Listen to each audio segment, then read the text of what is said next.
Welcome back to Locked On 76ers. Today, we got to talk a little bit about this James Harden situation. Can this thing be resolved? Will it? Let's talk about that and more on today's Locked On 76ers. You are Locked On 76ers, your daily Philadelphia 76ers podcast. Part of the Locked On Podcast Network, your team every day.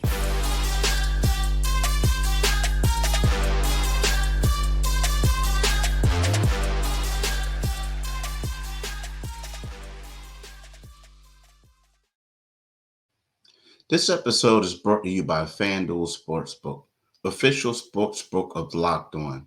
Make every moment more. Visit fanduels.com/lockedon today to get started.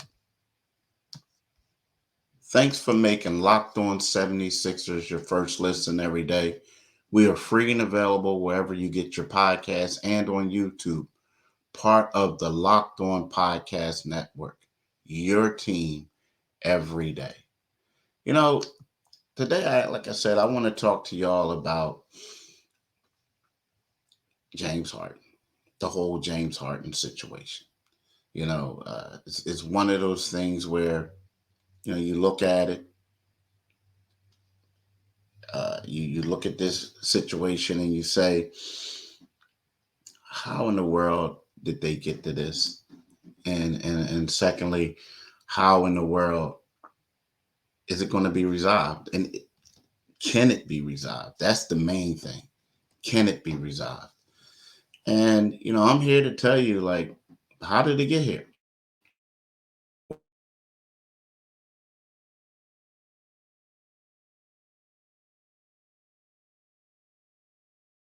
Really, were the teams that had interest in James. And there was a point where it looked like James was going to go there. And then when Fred VanVleet became available, the coach Ime Udoka was basically like, I want Fred. I want Fred over James. And that's not to say that Ime thinks Fred is a better player than James. But right now, at Fred's age and Fred's playing style, he's a better fit for the Houston Rockets than James Harden is. And, before Fred opted out of his contract, James was most likely going to go back to Houston, get paid. But once he opted out, Ime made a push for Fred. And now we're where we are. Now, the problem is where James got upset was with the Sixers. Now, this is a lot of things where James got upset with. James wanted to negotiate with the Sixers before time, right? He wanted to do it. The Sixers didn't want to do that. The Sixers in their mind, negotiating with James or doing something, setting the bar was basically, when you look at it, they were basically negotiating against themselves. They were like, let's say if we say we're going to give James X amount of money, but James could go to another team and be like, hey, look, this is what the Sixers are doing. They didn't want to do that. They did not want to do that for fear of hurting themselves, right? Well, come to find out, there really wasn't that much of a market for James. So what James did is he realized that there wasn't. So he opts in. Once he opts in, it basically, he opted in because then he could be traded to the Clippers. Well, once he opted in, he lost all his power. And now he's here with the Sixers for $35 million. The thing is, he feels disrespected because they didn't do what he wanted them to do. They didn't offer him a lucrative contract, or they didn't do any of that. And nor, 35 million is a lucrative contract. Who we playing? But he didn't get the max, so he didn't get the multiple years. He opted in, and now he feels betrayed. Now he wants to go to the Clippers. The problem is right now, as soon to be 34, he turns 34 on August the 26th. Yes, he led the NBA in assists, but he's no longer that mega superstar that he was before. Now he can reinvent himself and be this great point guard, a facilitator, this and that, but he just no longer is that guy. And so there's really not a huge market for him. But see, the problem is for the Sixers, there lies a problem. In order for you to remain an elite team, you need to get an elite player for James. Now the Sixers can trade him. They can get a couple role players, multiple role players, get some maybe some draft picks. But or is that going to keep them in line to be number 3 in the East behind the Milwaukee Bucks, behind the Boston Celtics, right? Because I think the Bucks and the Celtics are going to be the two teams that are going to be the top 2 teams in the East. And can they contend? Now you could say you got Pat Bev. You could say Pat Bev could be, an elite center. Or not center, man. What I'm talking about, he could be elite point guard. But I don't think so. I think he can be a solid backup. If James isn't here, he can be an okay point guard, so to speak. But I think at this stage of his career, Patrick Beverley is a backup. Now he'll be able to provide leadership. But if you say you're going to take James Harden out of the mix and you bring Patrick Beverley in, I don't know if that makes the Sixers a championship team. Now, if you have James Harden or if you have another elite point guard, all-star caliber point guard, and then you bring Pat Bev off the bench, yeah, then I'm feeling that. So if you're Daryl Morey and you know that you got to get this thing right, you have to get it right. You can't afford to just take back a bunch of role players. Now, again, if you have a team that is going to be able to get you some draft picks, that you can get role players and get draft assets or players that you can get assets with, then yeah, you make a deal because that's going to bring that player back in your eyes. Like, for instance, the Clippers. The Clippers are going to be a playoff team. So their draft picks are going to be late first round projection. Well, you're not going to go out and you're not going to get Zach LaVine, DeMar DeRozan, or an elite type point guard for late first round draft picks. You're not. You're not going to add that in there. Now they're going to want lottery picks. They're going to want a pick that's projected that probably be in the top 5 for those type of players. That's just how it is. You're not going to get that. So you can understand why the Sixers are waiting, right? You can understand why. And, it's just crazy. But then you look at James, and James wants to go. So the question is, how long can you hold out? How long is this situation going to take? Is he going to buy in? Is he going to do this? Is he going to do that? There's a lot of questions, a lot. And I understand all of it. I do. And, but at the same time, it's one of those things where, Daryl Morey is on the clock. He has to do what's best for him. He has to do what's best for the organization. And trading James Harden for some draft picks that aren't going to make the Sixers or not going to get the Sixers an elite player in return is not good for the organization. is not good for him. Is not good for the Sixers. Is great for James because James gets to go to where he wants, but it's not going to help the 76ers out at all. So I understand what he's doing. I do. A lot of people don't like it, but I understand 100% what Daryl Morey is doing. Football season is about to kick off, and FanDuel is giving you the chance to win all season long. Because right now, when you bet on a Super Bowl winner, you can get bonus bets every time they win in the regular season.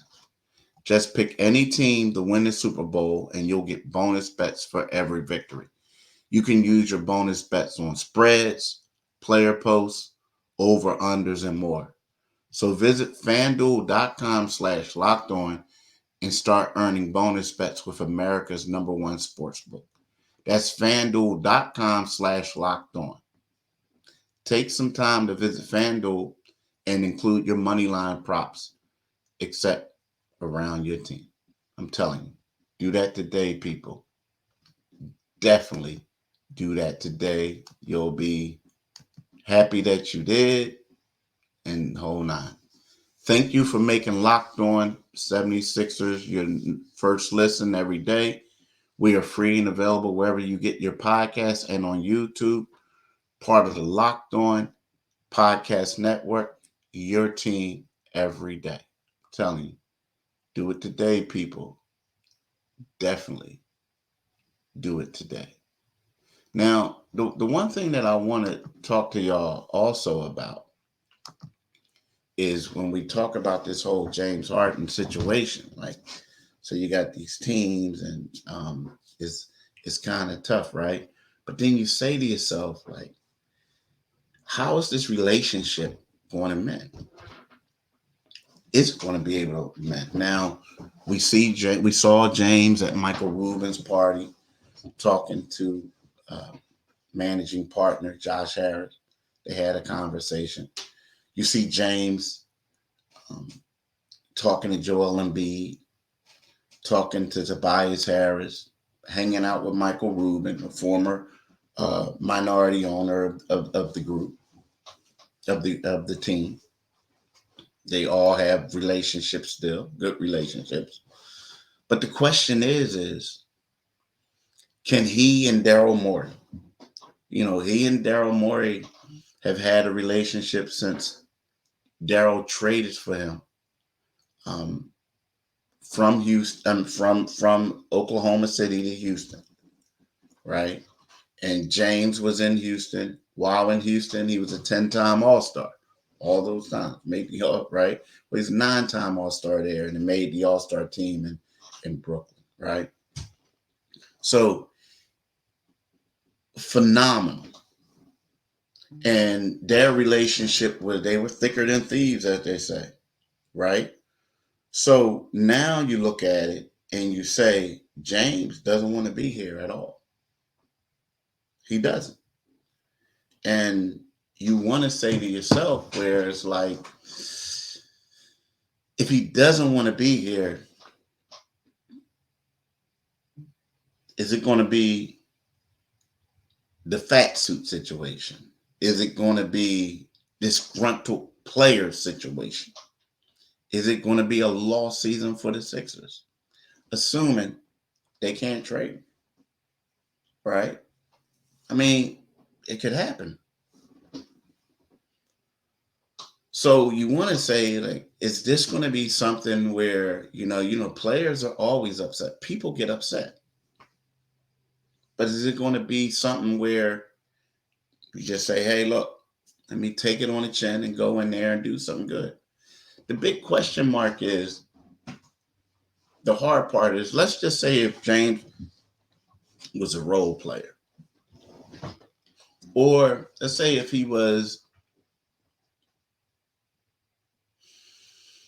a solid player. It doesn't even got to be a role player or a role player, solid player. Like, it's one of those things where, dude, what's your options? Okay, you know what? You don't always get your way. But you got to play no matter what.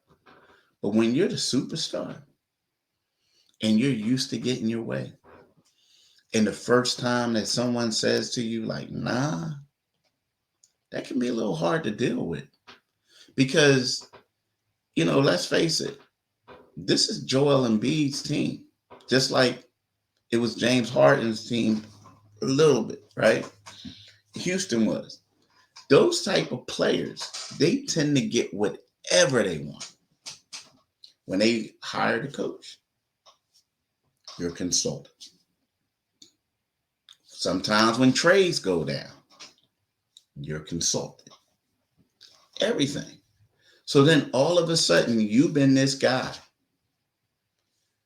with Daryl Morey with Houston. You came here, and then all of a sudden now it's kind of sort of like, we're not giving you your way. How do you deal with it? Right now, of course, everybody's like, yeah, you're upset. But is this going to be something that's going to linger? Is this going to be something that James can't get past? And if so, we got a problem. Especially if you can't trade him. Because right now, there's not a market for him. Yes, there's the Clippers. Some other teams inquire. But in the NBA, if you're a general manager or a president of basketball ops, if you're the head executive for a team, and you don't call a team and ask about him or inquire about him, you're not doing your job for the most part.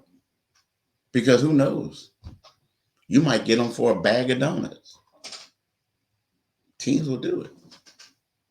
But the problem is, for James, there are certain teams that look at his production, they look at his age, they look at his salary, they look at the fact that he has an expiring contract, they look at his lifestyle, and they're scared. So what that is, it reduces his value. It does. And the fact that he also said the Clippers are the team that he wants to go to, all those things factor in. So the main question is how is this going to have an impact once the season starts, if he's here? How is his relationship with Daryl? Because you have to face it. James is used to getting what he wants. He wanted out of Houston. He got out of Houston. He wanted out of Brooklyn. He got out of Brooklyn. Now he wants out of the Sixers. What's going to happen? What is Daryl Morey going to do? We'll talk about James' options when we get right back.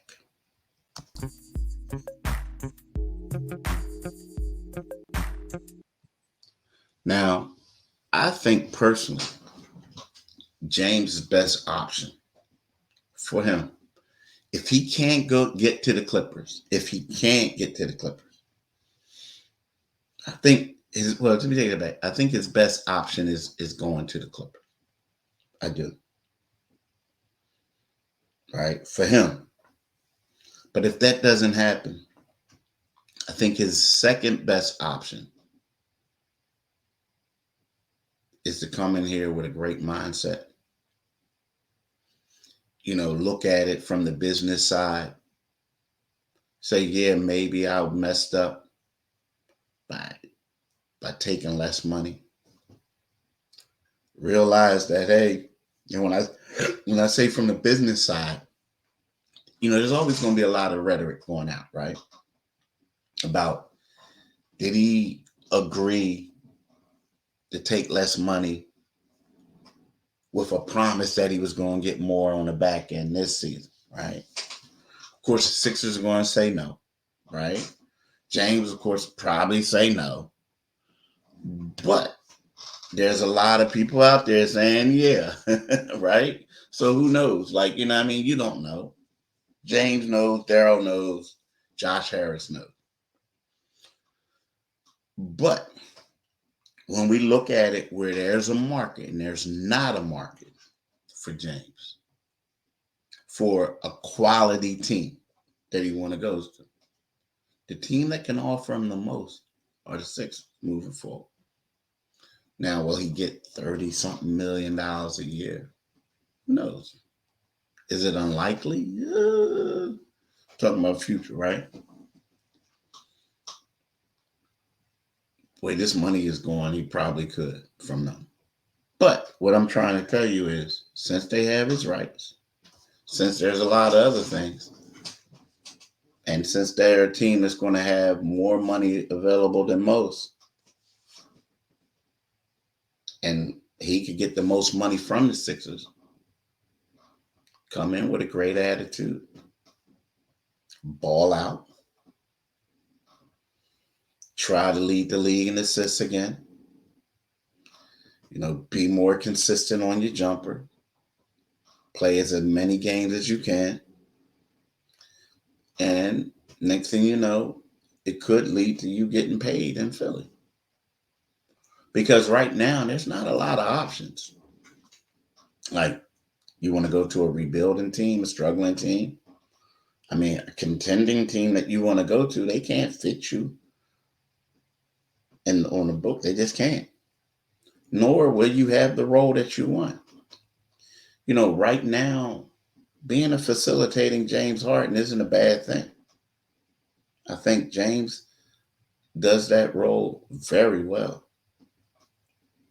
You got Joel Embiid, who's going to score 30-something points a game. I mean, last year, I think of James's 10.7 assists, 4.8 went to Embiid. You got Tyrese Maxey. You also have Tobias Harris. I mean, I feel like the whole Tobias Harris thing is, it could be something to where James can distribute more to him. Right? I mean, look at the options. And who knows? As much as people are upset in Philadelphia, if this team could make it to the Eastern Conference Finals,